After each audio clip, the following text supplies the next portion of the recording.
Welcome to the 2018 Fall Convocation.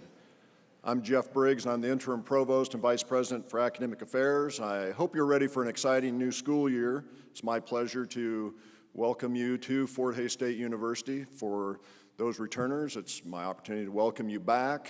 For our new faculty and staff, it's our opportunity to welcome you to the university. Certainly encourage all of you to help our new faculty and staff transition and acclimate to the university and to the community so they can really make a positive impact very early in their careers here at Fort Hays State University. Also, we'll be welcoming our students back to campus starting today. And so I certainly encourage you to be highly involved in that welcome as well. I know many of you have signed up to help with the Tiger Move-In Day that's actually started already, and I appreciate what you're doing there.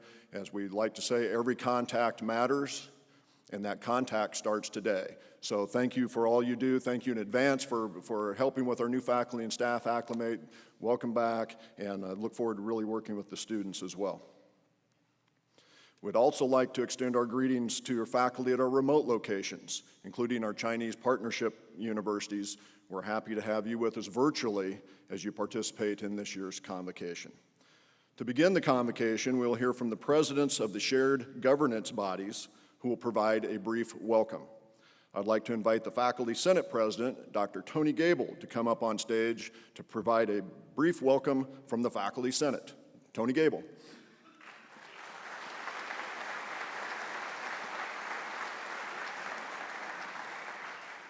Good morning, and it's actually quite impressive that Dr. Briggs would hand over a microphone to a lawyer and ask him to make brief remarks. I'm not sure he understands I used to be one of Larry Gould's students, so there's a certain amount of risk here.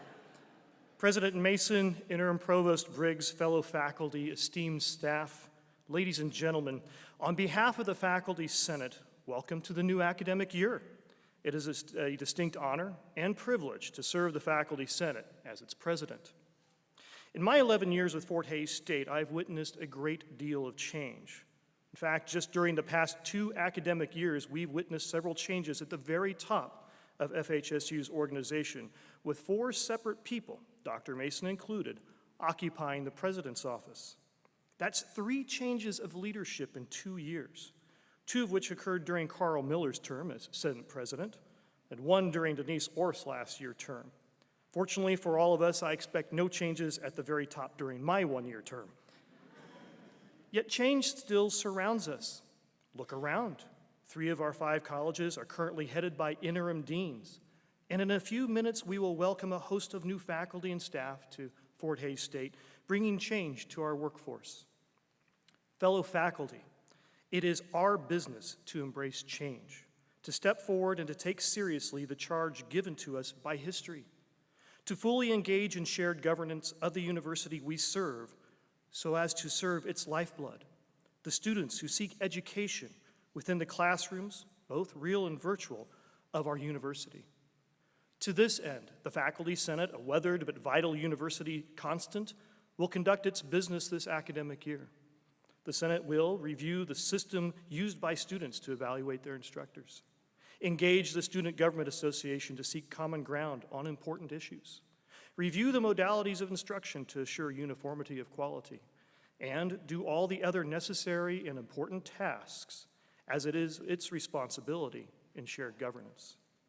Yes, in the midst of this change, it is incumbent that we all, the faculty, the staff, and the administration of FHSU, focus upon the one constant that brings us all together.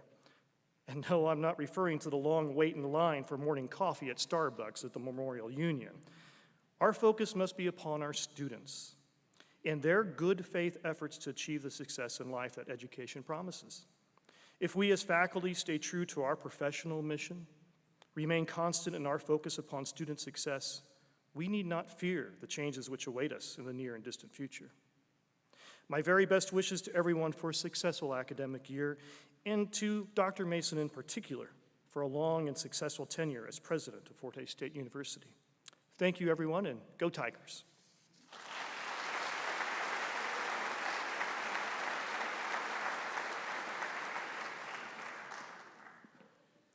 Next, Dr. Jeanette Naylor-Tinknell, President of FHSU AAUP, will give a brief welcome.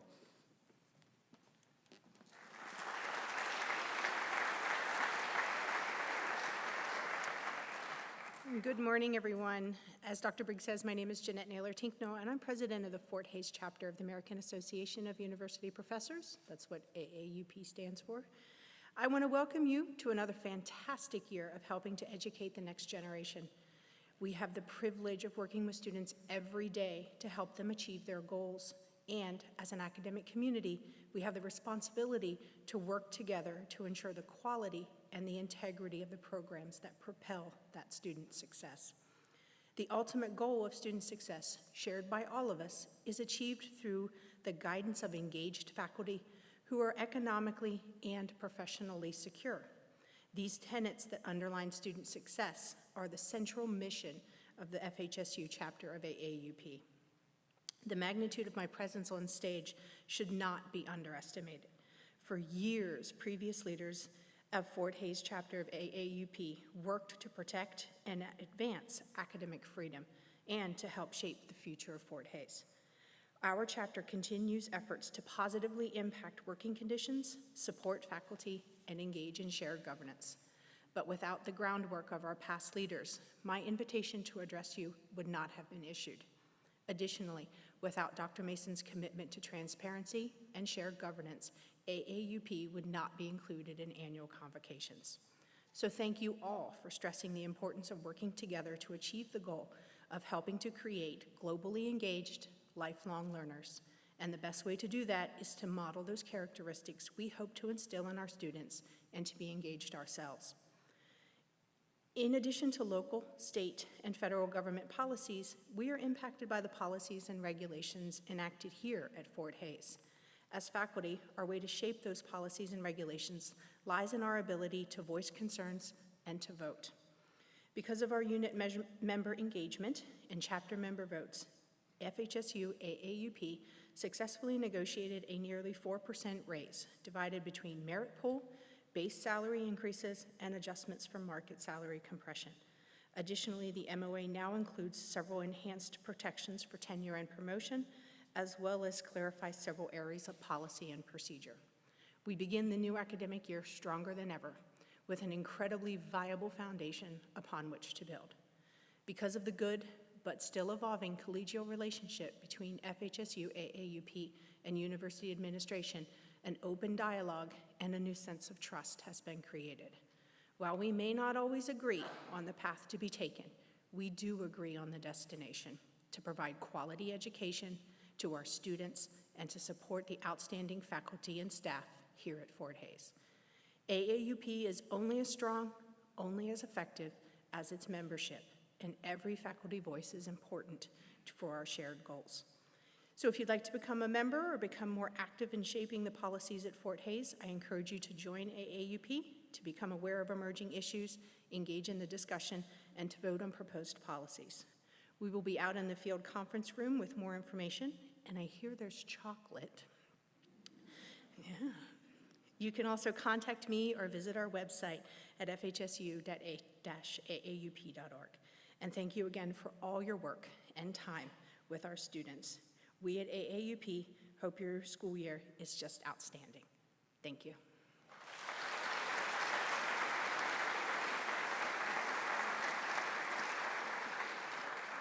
Thank you, Jeanette.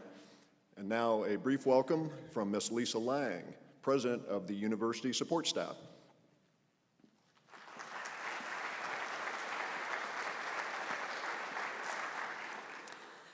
The 3 C's in life: choice, chance, and change. You must make the choice to take the chance if you want anything in life to change. Good morning. I am Lisa Lang and the Finance and Database Manager for the Alumni Association. This is my 2nd year to serve as the University Support Staff, or the USS Senate President. I enjoyed my first year as President. I learned so much about the university. The opportunity to attend regular meetings with Dr. Mason, the Faculty Senate President, and the Student Body President help to provide a broad view of the people who make up Fort Hays State. This interaction reinforced to me that we are all here to support the university in our various roles across campus. The majority of the staff members of USS is made up of technicians, administrative assistants, administrative specialists, custodial workers, and grounds crews, or what was formerly known as classified staff. Other staff on campus are UPS, or the unclassified professional staff. UPS employees include the employees that I just listed, as well as managers, coordinators, directors, vice provosts, and vice presidents, or people who may have formerly been known as non-teaching faculty. There are approximately 150 USS employees who do have a Senate, and approximately 374 UPS employees who do not have a Senate. Last year at Convocation, I spoke about the possibility of combining USS and UPS into one Senate. With the help of the Docking Institute, a survey was sent to all USS and UPS employees last fall. Out of 567 staff surveyed, 245, or 43.2%, responded. The majority of the responses were in favor of some type of Senate for all USS and UPS employees. In conversations with Dr. Mason, the administration supports representation for all employees. During the past year, members of the USS Senate met with a variety of staff on campus. We brainstormed, came up with some ideas, and this is still a work in progress. This is proving to be a much slower process than I had anticipated. We will continue to work this year on this project, and if there are any USS or UPS employees who would like to assist, please contact me. I believe that the opportunity for all employees to have a voice makes the university stronger. I'd like to close with a quote from Alan Cohen. "It takes a lot of courage to release the familiar and seemingly secure, to embrace the new. But there is no real security in what is no longer meaningful. There is more security in the adventurous and exciting, for in movement there is life, and in change there is power." Thank you.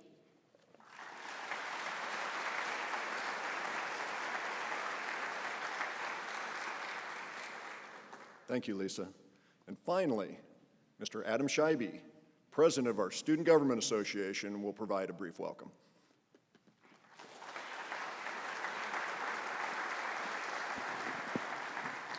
Good morning, Tigers. To those of you that do not know me, my name is Adam Scheibe, and I'll be serving as the student body president this next year. It is a privilege and an honor to be serving in this position, standing here before you today, and I look forward to all that it'll bring this coming year. Dr. Gable actually holds my graduation in his hand for 2 courses, so let's hope that these shared governance meetings go over well. This morning I want to give you a glimpse of what you can expect over this next year from Student Government Association, but before I do that, I want to introduce the team that'll be working tirelessly in the Student Government Office. Kaylani Kirschbaum, a junior from Moreno, Colorado, will be serving as the Student Body Vice President. Aaron Voss, a senior from Hayes, will be serving as the treasurer. Jackie Doherty, a junior from Wichita, will be serving as the community relations director. Connor Mountford, a senior from Colby, will be serving as the legislative affairs director. And last but certainly not least, Yesenia Gonzalez, a senior from Elkhart, will be serving as our administrative assistant. I'd go through our entire list of senators, but that is a little lengthier. But I'm very excited to be working with such a great group of skilled and passionate individuals. Can you join me in giving them a round of applause?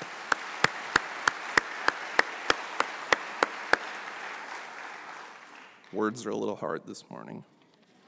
Over the summer, our staff and senators were all out doing various things, from interning in Washington, D.C., to coming back from a study abroad in Northern Ireland, to assisting on campus with the Hispanic College Institute. This is exciting, knowing that our group is adamant about pushing above the norm, and I expect that we will continue to do this as we represent the students of Fort Hays. Kehlani and I set out to focus on 3 goals or pillars over this next year, and we have stuck to this mission. These pillars being affordability, community, and transparency. Within each of these, we have outlined various areas that we believe that we can continue to push to make the experience of being a Fort Hays student better. Within affordability, we would like to bring about a greater implementation of open educational resources, or OERs. This will continue to lessen the financial burden on each of our students as the costs of education continue to rise year after year. After briefly discussing this with Dr. Mason and learning about her experience within this field, I know that we can make this happen. Within community, we first identified the various groups that are relevant to being a Fort Hays student. Our campus community, our Hays community, our international community, and our virtual community. Within each of these, we have opportunities to continue to grow and enhance each that they have to offer. Just yesterday, our Community Relations Director, Jackie Doherty, was already at a meeting with our Town and Gown Committee, already deciding on goals and objectives for this next year within our Hays community. Within transparency, we will be hard at work to provide all students with relevant information to their educational experience here. From the state level to administration to whatever is happening within SGA, we will be gathering all the facts and asking the hard questions to get to that final answer. In return, we are setting an equally high level of transparency for ourselves as we go into this year. This semester, we will be conducting a survey of all students in regards to a dead week policy that has been discussed in the past, brought about to see its need, and going forward, seeing where it fits into the overall scheme of things. I hope that we can continue to have worthwhile conversations when this comes up in the future. In closing, I like to keep things short, like we've kept with each of these speeches. But if you ever need anything, please feel free to stop by my office or shoot me an email or event notification on Outlook. The student government office is always open, so please feel free to stop by. And as always, go Tigers.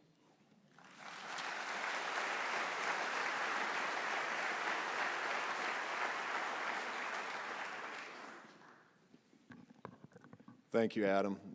Thank you to all of you, and I look forward to working with you throughout this academic year. At this time, let me introduce our president, Dr. Tisa Mason. Dr. Tisa Mason was appointed as the 10th president of Fort Hays State University in November 2017. She has more than 30 years of higher education experience covering every aspect of leadership, with the belief in the betterment of people, communities, and the world. Previously, she served as president of Valley City State University in Valley City, North Dakota, and for 3 years as the vice president of student affairs here at Fort Hays State University from 2008 to 2016. Dr. Mason earned a Doctor of Education from the College of William and Mary, a master's degree from Eastern Illinois University, and her bachelor's degree from Transylvania University. In every phase of her educational career, she has used her vision, her energy, and her talents to make students the focus of her efforts. Ladies and gentlemen, please join me in welcoming Dr. Tisa Mason.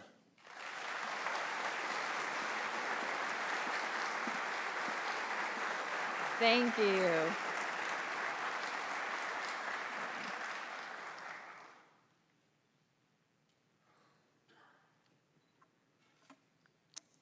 Good morning. It's so exciting to be here and look out and see the knowledge, the passion, the enthusiasm in this room. I'm so excited to start this next academic year, filled with so much hope and pride. I need to go back here a minute, though.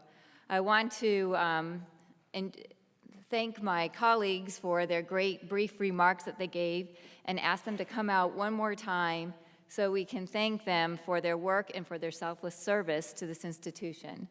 So Tony, Jeanette, Lisa, and Adam, please come forward and let us thank you.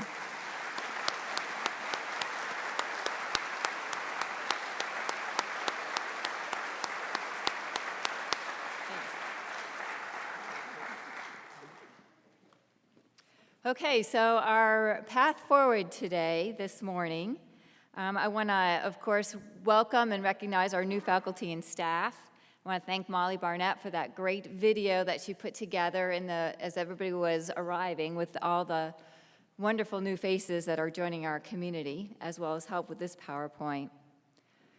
We're going to talk a little bit about what happened during the summer. This is not a campus that sleeps during the summer, and I'm very proud of that.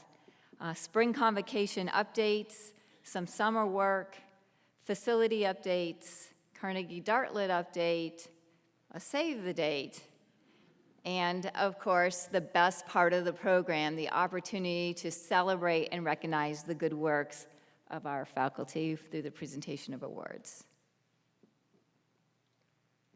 So at this point, I would like to ask all employees that were hired since convocation last year who are present today to please stand to be recognized.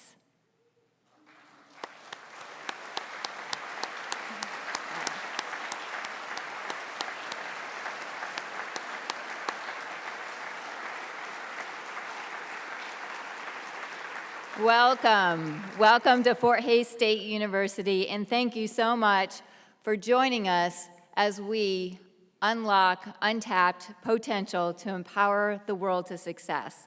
We're so very happy you are joining our team. I'd also like to take a moment to welcome 23 visiting faculty from CIOS University who have joined us on the Hays campus for 3 weeks of training. All 23 faculty teach English as a foreign language. Will you please stand so that we may say welcome?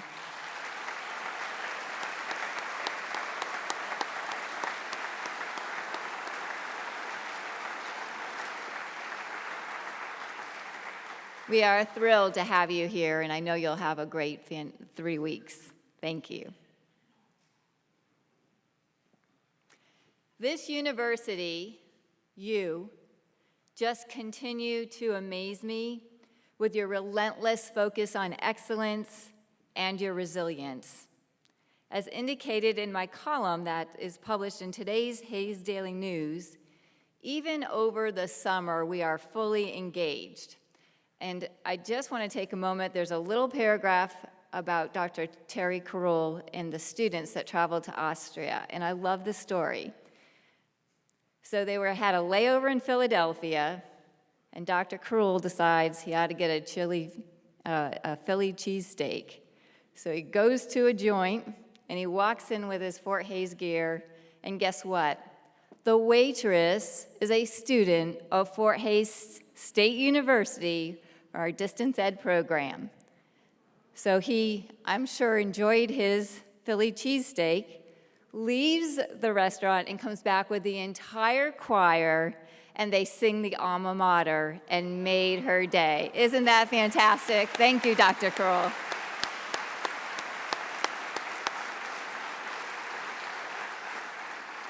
That is just one of many, many, many great things that happened this summer.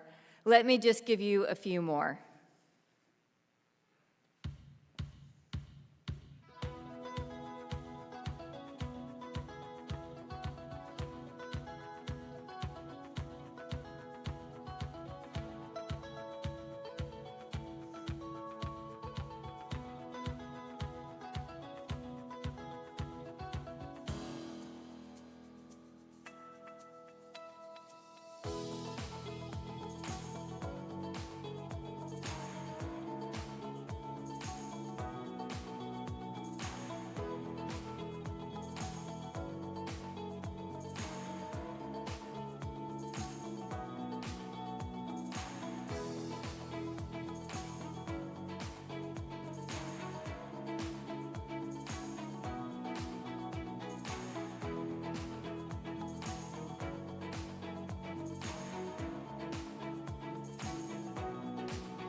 Amazing.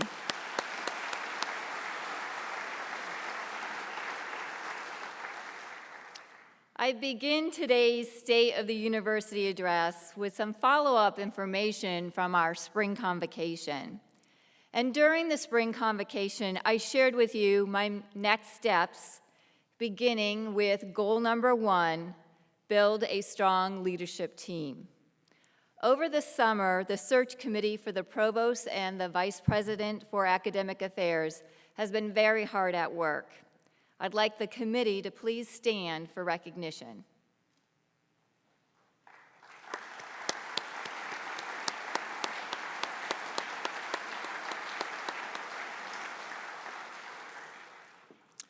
So the first 2 items have been completed, and the next 2 steps are in process.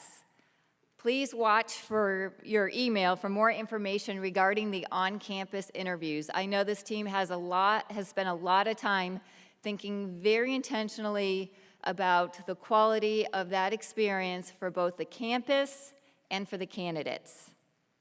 I do hope to have an offer out by no later than early November and a vice president for academic affairs on board by the start of spring semester. In addition to the work of the provost search, following 6 months of observation and study, I have modified the leadership team structure around 4 primary teams with whom I work: President's Roundtable, the executive leadership, the senior leadership, and cabinet. Now, the President's Roundtable was established last spring semester. It was the one thing that I did without really waiting. I called it the Shared Governance Leadership Team at the time. I renamed the group in recognition that shared governance is an action throughout the entire campus, as well as to better capture the spirit with which we come together, which is truly a roundtable. I found the meetings very helpful, and I really look forward to continuing them this year. So Tony, Lisa, and Adam, again, thank you for accepting your leadership responsibilities. I remain very excited and continued our work together. For the executive leadership team, I primarily wanted to bring a focus to our work by developing the purpose statement that is on this slide. As an executive team, we will focus our work on vision, strategy, data-informed decisions, and most importantly, communication. We are a work in progress. I will continue to seek and value feedback on our effectiveness in meeting those purposes. At this time, I'd like to ask the members of the executive leadership team to please stand for recognition.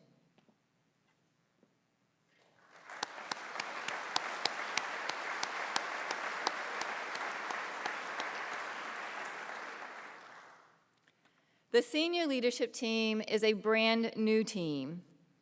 In order to establish and communicate a clear vision and strategy, it will be imperative to work more closely and on a habitual basis with senior academic and operational leaders. Will those team members please stand?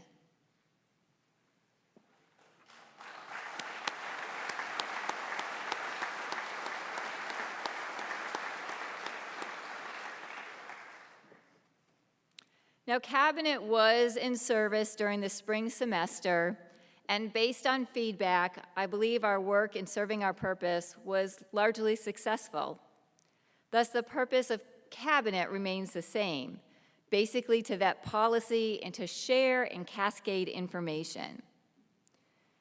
You will continue to receive links to both the agenda and the summary notes, and I really want to thank everyone for embracing the sharing of information and especially in helping us to identify information gaps. That is really important work to us, so your voices remain very critical.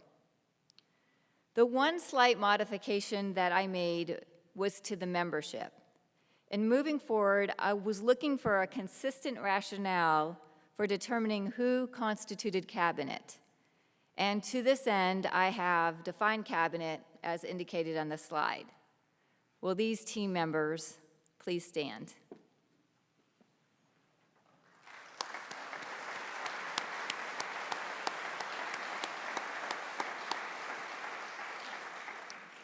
I want to reiterate that cabinet meetings are considered campus meetings. Team members are primarily designated for the purpose of voting on policy and responsible for providing updates as well as cascading information. The second goal I shared in May was my intent to move forward with strategic planning. You should have received an email this morning from Karen, thank you Karen for everything you do, that has a draft framework document. I also very much want to thank Tim, Deb, and the Strategic Planning Committee for the continued thinking around the framework. Will all the strategic planning members please stand?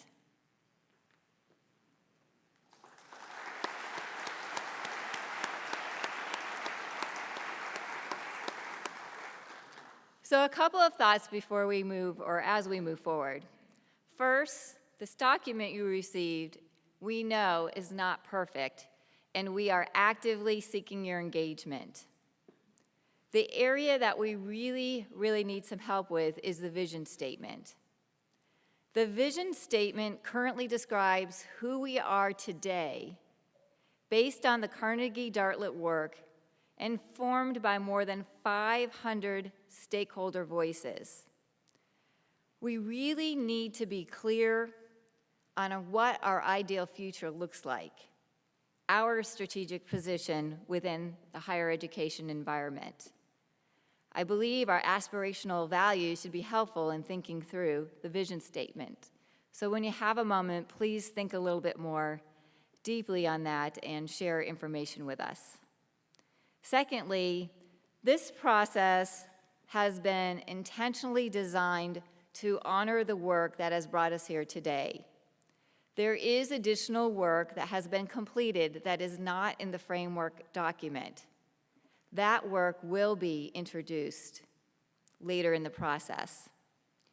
And third, as we move through the phases, I will be communicating with you via campus email to constantly remind you what has been accomplished, where exactly we are in the process, how you can engage, and what our next steps are. Next Monday, we enter into our open comment period. As indicated on the slide, there are 3 ways you can participate in this process. There will be a link that will send an email that will open on Monday, August 20, and remain open through August 30th. I will also create 10 hours of open office hours next week for people to drop in and visit with me. On August 27th and 28th, we will host 2 community conversations regarding the strategic planning framework. And again, more information will be shared with you this week in an email. Following the open comment period, we will enter into the endorsement phase. Endorsement is a statement of support, a nod, if you will, that there's overall consensus on the framing elements of the plan, the mission, the vision, the values, and the goals. Once these elements are endorsed, it will be necessary to go back to the Kansas Board of Regents to seek approval for the mission statement. Once the endorsement process is concluded, I will ask for volunteers who are interested in furthering the work. Those volunteers will then be organized around the goals. Information gathered and created during the recent past will be given to the teams as a starting point. Team members will then attend a workshop to ensure that we are all defining our work on outcomes the same way. Teams will draft the outcomes, and then there will be a campus-wide meeting held in November to present the outcomes and gather feedback. The strategies process mirrors the outcomes process. It begins with a workshop for team members to make sure that all strategies are created with the same recipe, so to speak. And again, the recent work that has been done in this area will be shared with the teams.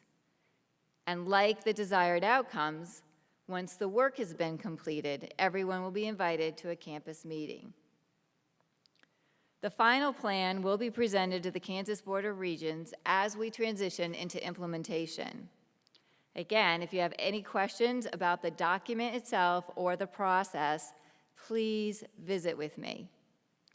And again, as we move through the phases, I will be communicating with you through email to remind you where we've been, where we're headed, how you can be involved, and our next steps. This work is very important, and I'm really relying on each of you and all of us to move forward together.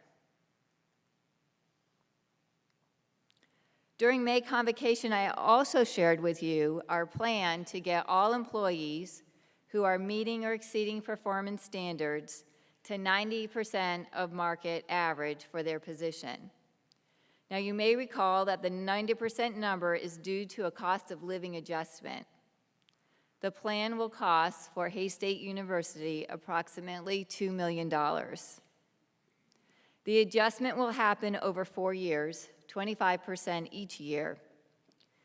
Without getting into the complexities, a simple example would be if a position was $1,000 below 90% of market average, the base pay for that person would increase $250 in January of 2019, 2020, 2021, and 2022. We have a written plan, and so our first step will be taking that to AAUPs and department chairs in August. Following that, for the academic departments, it's going to be important for them to look at the SIP codes. The SIP codes match the position, and we want to make sure that there is comfort in what we've done.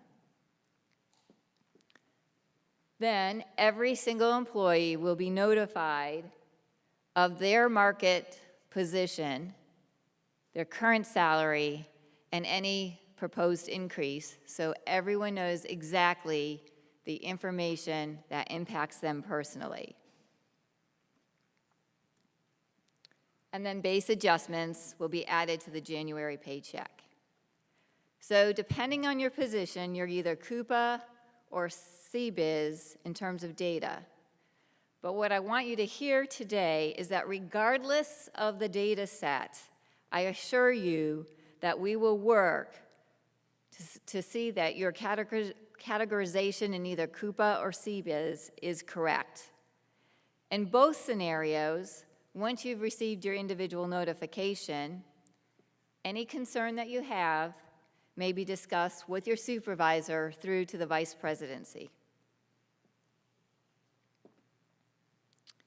Additionally, this summer, we launched a year-long conversation about how the Alumni Association and the Foundation could work more closely and strategically. We pooled resources within academic affairs to create a new advising position for the College of Education. And as noted in the June Cabinet summary notes, 2 study groups were appointed and have been busy in action. One on the inclement weather policy, and a second on commencement. So I've talked a bit about how we're investing in our purpose through the strategic plan, how we're investing in our people through our $2 million allocation for market adjustments. And I want you to know our investment in place includes carpet replacement in Tamanic and Rarick halls, completed this summer. We will continue to replace carpets throughout the campus annually. And similar to carpet replacement, exterior lighting upgrades also completed this summer, with the next phase scheduled for summer of 2019.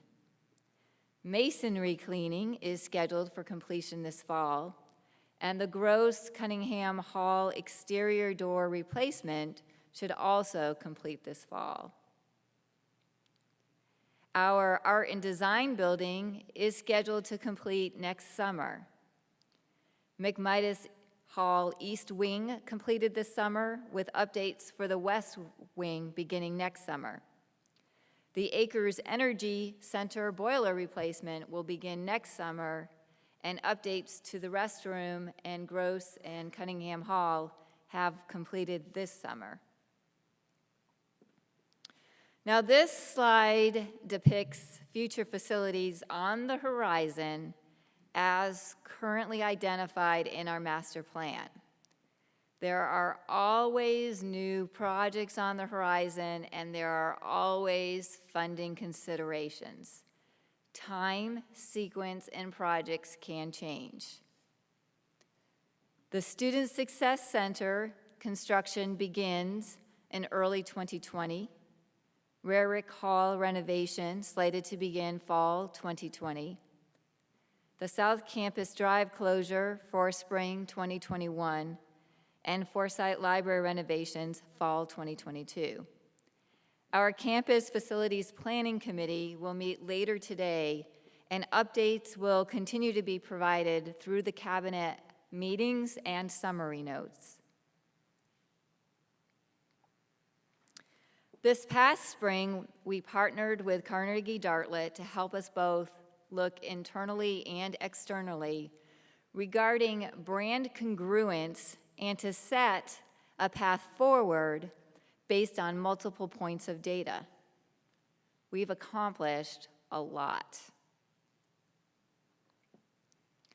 There were a number of interviews conducted. Personality workshops were held on campus and online. An audit of how we communicate with target audiences. Review of our print and digital marketing materials.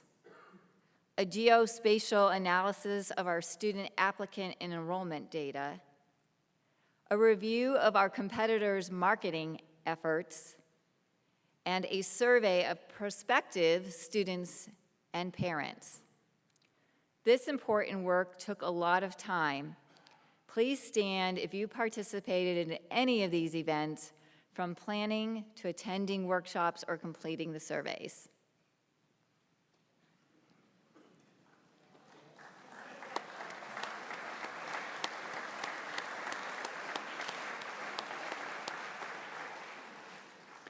Thank you for your valuable input and feedback.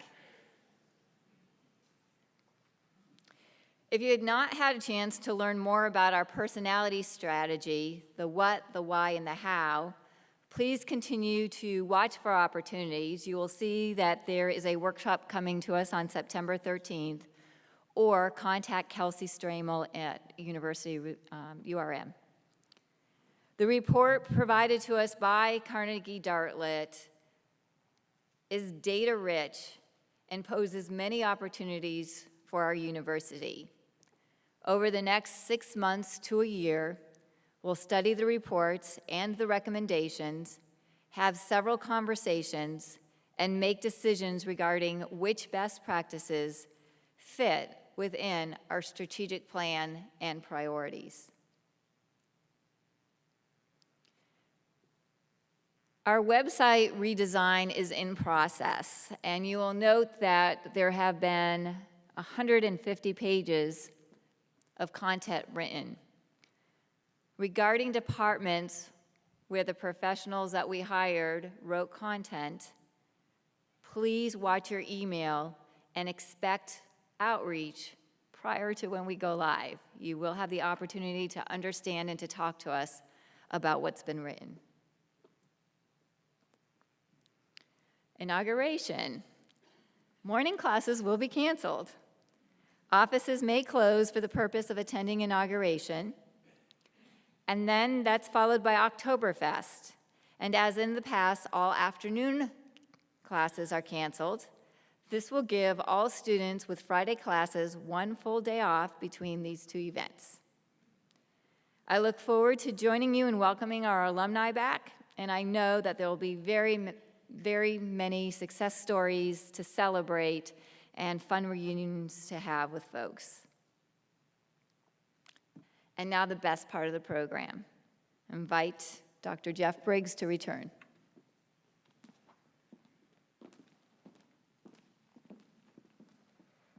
Hold your applause, please. Thank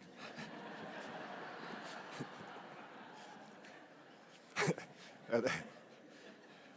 At this time, I'd like to ask Mr. Darren O'Connor, President of Commerce Bank, to assist in presenting the first two awards.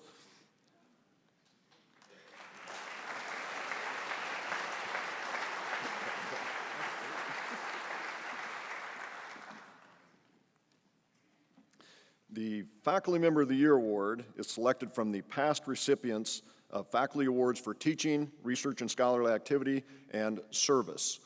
Commerce Bank provides $1,000 for a stipend for the recipient of this award.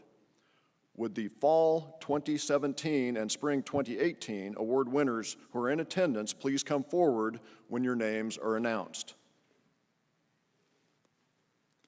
The Research and Scholarly Activities Award winners were Dr. Jenny Manry, Professor of Nursing, and Dr. Mohammad Riazi Kermani, Professor of Mathematics and Computer Science.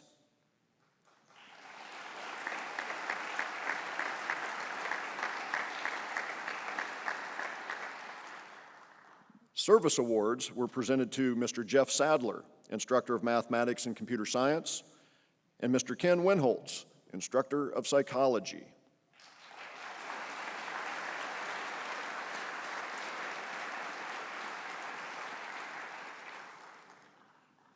Recipients for Outstanding Teaching Awards include Dr. Hong Biao Zheng, Professor of Mathematics and Computer Science, and Ms. Angela Walters, Associate Professor of Informatics.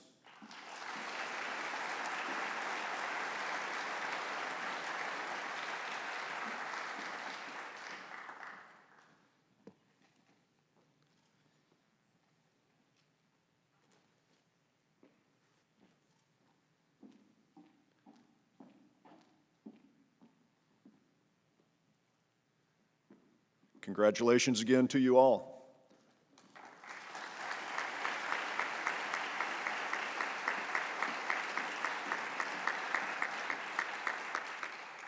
The recipient of the 2018 Faculty Member of the Year Award, selected from this group, is Dr. Jenny Manry from the Department of Nursing.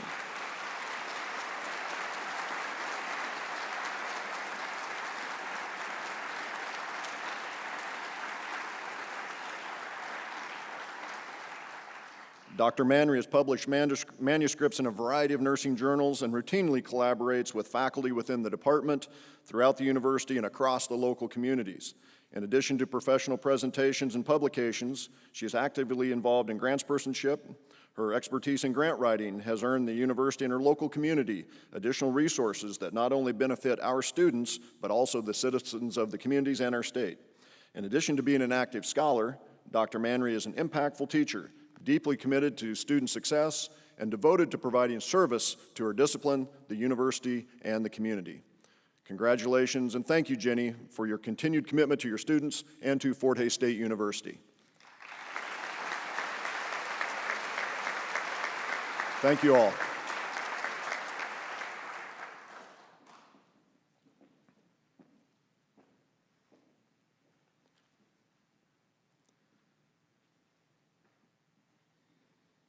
The Edmund Shear Faculty Advisor of the Year Award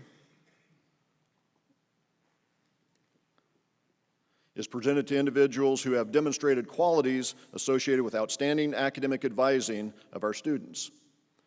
Ed Shear, the namesake of this award, was a former department chair of the Department of Chemistry. Ed was known for the high value he placed on student advisement. One advisor can be recognized from each of the 5 academic colleges. The recipient of this award will also be nominated for the National Academic Advising Association Award.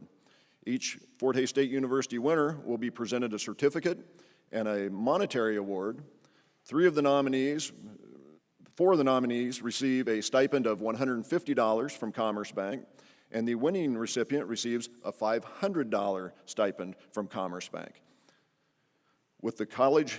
Will the College Academic Advising Award nominees please come forward when your name is announced? Ms. Sharon Wilson, Instructor of English.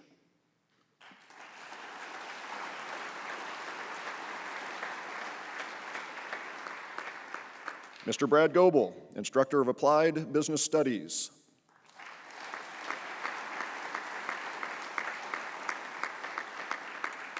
Dr. Sarah Broman, Assistant Professor of Teacher Education.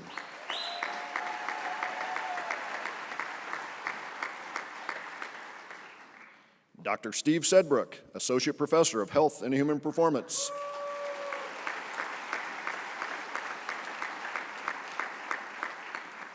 And Dr. Laura Wilson, Associate Professor of Geosciences.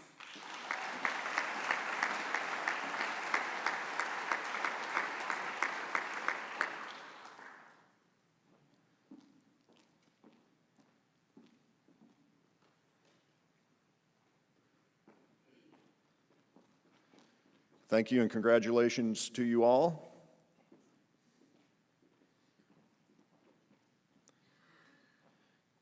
It is my pleasure to announce the 2018 Edmund Shearer Advisor of the Year Award recipient, Dr. Steve Sedbrook.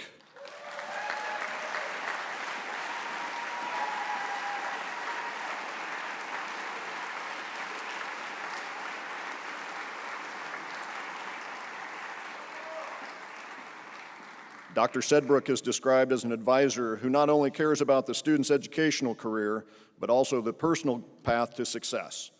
He works hard to develop and maintain this relationship with each and every one of his students and advisees. Even after these students graduate, he communicates and remains involved in their life after FHSU. Steve consistently demonstrates his willingness to be available for his advisees and always works in their best interest as students and as individuals. This practice demonstrates the positive and lasting effect he has with his advisees and students. Congratulations, Steve, for your exemplary service to the university. Thank you all for what you do.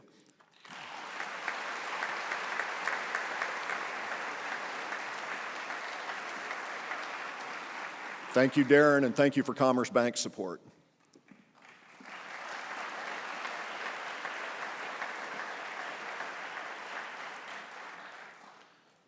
Our next award is the John Heinrichs Outstanding Research Mentor Award. In following our university's mission to foster research, the Outstanding Undergraduate Research Mentor Award was created. The award is named after our esteemed former colleague, Dr. John Heinrichs. John was a very active and committed member to all facets of research here at the university. This award recognizes and rewards a faculty member for their commitment, time, and the energy necessary to foster undergraduate research. All current faculty member and unclassified staff members at levels comparable to academic faculty are eligible for this award. There is a $500 operating budget funding award that is associated with this and will be provided to the winner's home department to benefit the recipient. The Office of the Provost, the Undergraduate Research Environment Committee, and the Office of Scholarship and Sponsored Projects, sponsors the award. Sorry, Leslie. The URE Steering Committee reviews the nominations and sends forward the name to the graduate dean, who makes the recommendation then to the provost. The recipient of this award for 2018 is Dr. Trey Hill, Associate Professor and Chair, Department of Psychology.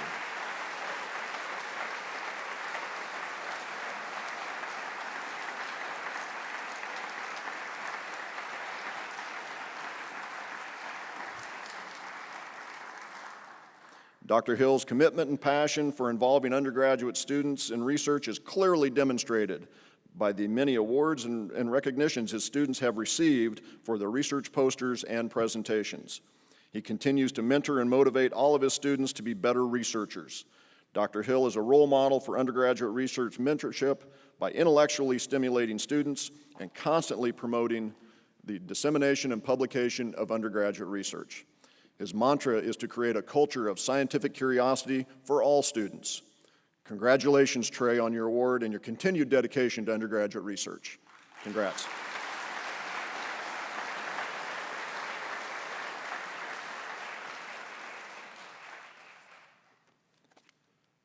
The next award is the Closing the Loop Departmental Assessment Award.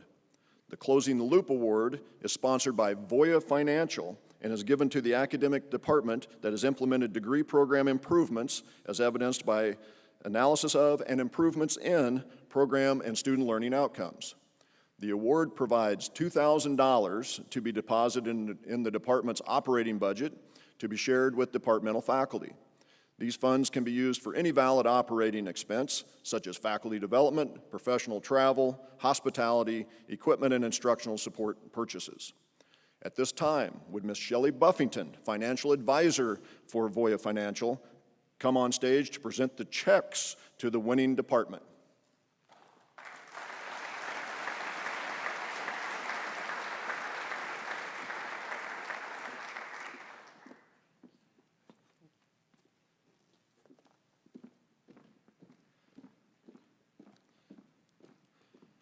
I mentioned checks because this year we have a tie. We have two outstanding departments deserving of the award. They are the Department of Social Work and the Department of Teacher Education.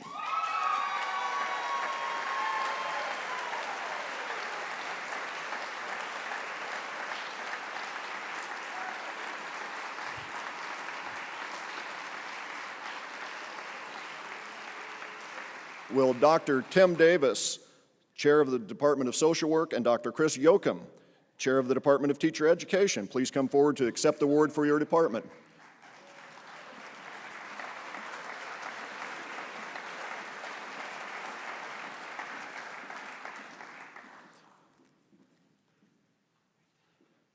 Tim is showing some real courage by accepting this award today.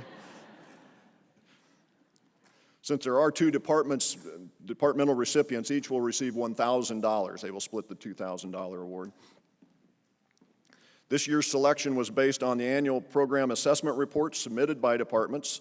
The reports were rated on the following criteria: clear goals and targets for each program learning outcome, quality of results and data, review and analysis of data, an action plan for improvement based on the data, and the closing the loop statement. Please help me in congratulating all faculty in the Departments of Social Work and Teacher Education on this outstanding achievement.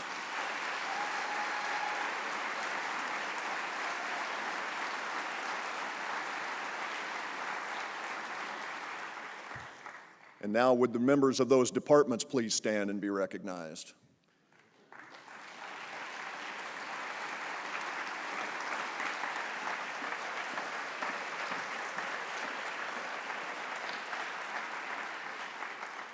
And thank you, Shelley, and thank you, Voya. This year we have added an award to recognize a department that continues to improve in program assessment activities. The Advancing Assessment Award will provide $1,000 to be deposited in the department's operating budget to be shared with the faculty members of that department. These funds can be used for any valid operating expense, such as faculty development, professional travel, hospitality, equipment, and instructional support purchases. I am happy to announce that we have a tie for this award as well.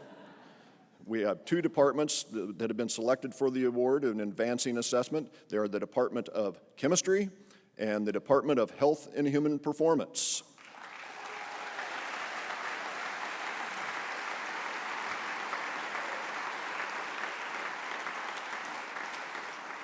Will Dr. Arvin Cruz and Dr. John Zodi please come forward to accept the awards?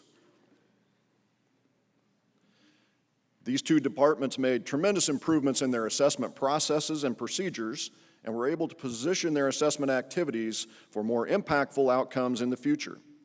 Again, the monetary amount will be split for this award.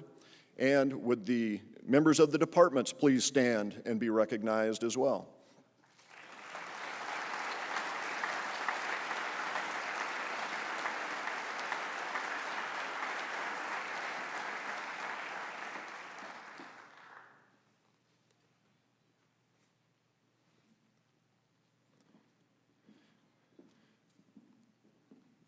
Thank you all for your commitment to program and student learning outcome assessment. That is going to be an extremely important aspect of our academic year.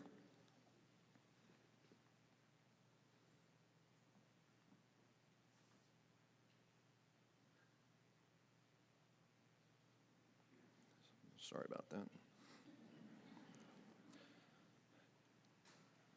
The President's Distinguished Scholar Award was first conferred in 1989.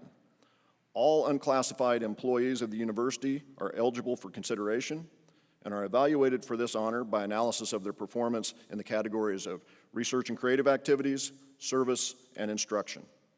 Significant levels of performance must be demonstrated in service and instruction, with the primary focus of this award on research and creative activities.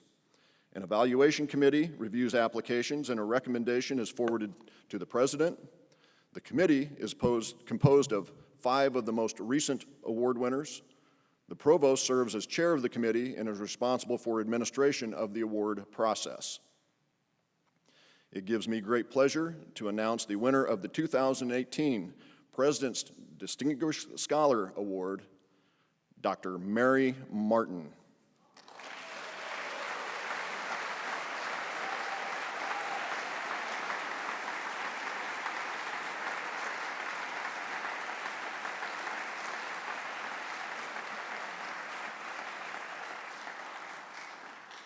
I would like to take this opportunity to share some of Mary's educational accomplishments. She received her Bachelor of Science degree from Kansas State University, her Master of Business Administration from Fort Hays State University, and her PhD from the University of Nebraska-Lincoln. Mary joined our faculty in August 2006 and was recently promoted to professor in 2017. In 2009, she was recognized for outstanding advising as the recipient of the Navigator Award. Mary has produced a long and noteworthy list of peer-reviewed research, presentations, and has many works in progress. Her record reflects a consistent dedication to excellence in scholarship. She has distinguished herself in her substantive discipline of marketing, as well as research that extensively examines pedagogy and student learning. Mary is especially active in service work in the department, the college, and at the university level as well as professionally and in the community. She continues to represent the university as a Fort Hays State University ambassador and takes great pride in being a member of the Tiger family. It is only fitting to honor contributions with this year's award. It is my pleasure to present again Dr. Mary Martin, the 2018 President's Distinguished Scholar Award recipient.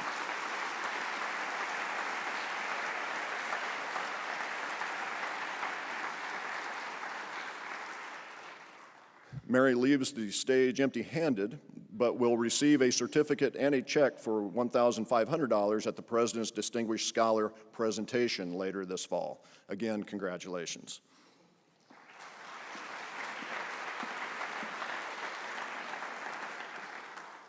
So I close today just saying how truly inspired I am by each and every one of you and so excited about the start of a new academic year. I really want to thank you for your relentless focus on accomplishing the extraordinary. Nowhere else will you find a faculty and staff as dedicated and willing to give 150% effort to advance our mission and reinvest assets in what matters most, our students. I look forward to us continuing to build our strength as we enhance communication, embrace data-informed governance, and move our strategic planning process forward. I'm so proud of the work that you are doing and the impact that you make every single day. There's a reception waiting for us, so let's take a few minutes to be in community with one another and especially to greet all those wonderful new faces that are now members of Tigerland. Thank you so much. Welcome back and welcome home.